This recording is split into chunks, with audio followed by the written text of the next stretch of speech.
قبرستان میں قبروں کے ارد گرد جہاں پر لوگوں کے لیے چلنے کی جگہ پکی کر دیا ہے، قبر اندر سے کچی ہی ہے۔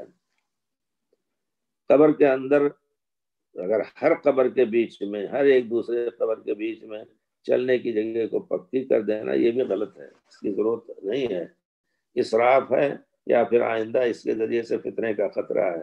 پیارے رسول صلی اللہ علیہ وسلم کے زمانے میں ایسا نہیں تھا، اور نہ صحابہ کرام جبکہ ان کے مال کی ریل پیل ہوئی انہوں نے کبھی ایسا کیا۔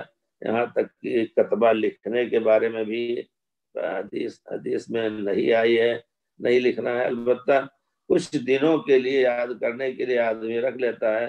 پھر رسول صلی اللہ علیہ وسلم نے ایک پتھر رکھا تھا کسی کے سرحانے کہ ہم اس کے ذریعے سے جانیں گے کہ یہ ہمارے فلاں بھائی ہیں عثمان بن مظعون۔ تو یہ چیز جائز ہے، لیکن ہر قبر کے بیچ میں اب اس وقت جو مان لیجیے ہر قبر کے دو قبروں کے بیچ میں پکا کرنا یہ غلط ہے، کچی جگہ ہونی چاہیے، اور انسان جب جائے ان قبروں کے درمیان تو جوتیاں نکال کر کے جائے، کچھ تو تواضع برتے، اللہ کے لیے تھوڑا سا اپنا فیشن کم کرے، اور وہاں خشیت اور خشوع اللہ کا دل میں ہو اور ان کے لیے دعا کریں۔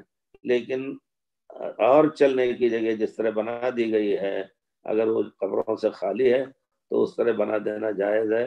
جنازے لے کر کے جا رہے ہیں لوگ تو ہر جگہ جو ٹکڑے ٹکڑے مالات میں یا بقی میں بنا دیے گئے ہیں اس کے بارے میں فتویٰ علماء سے لیا گیا ہے، اس وجہ سے۔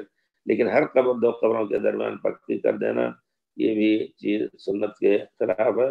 یہاں پکی چیز قبر کے قریب نہیں آنا چاہیے۔ قبر کو پکی کرنا بذاتی تب تو منع یہ نص رسول صلی اللہ علیہ وسلم سے واضح طور پر نہا یجسس القبور، قبر کو پکی کیا جائے، یہ منع ہے۔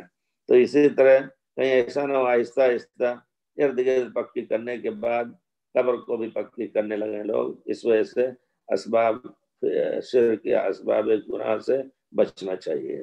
یعنی اس طرح پکی ارد گرد چلنے کی جگہ پر نہ کیا جائے، البتہ بڑی جگہ ہے چلنے کی جس سے جیسے کہ بقی وغیرہ میں ہے تو وہاں یہ چیز کر سکتے ہیں، انشاءاللہ کوئی حرج نہیں ہے، اس کو لگا سکتے ہیں۔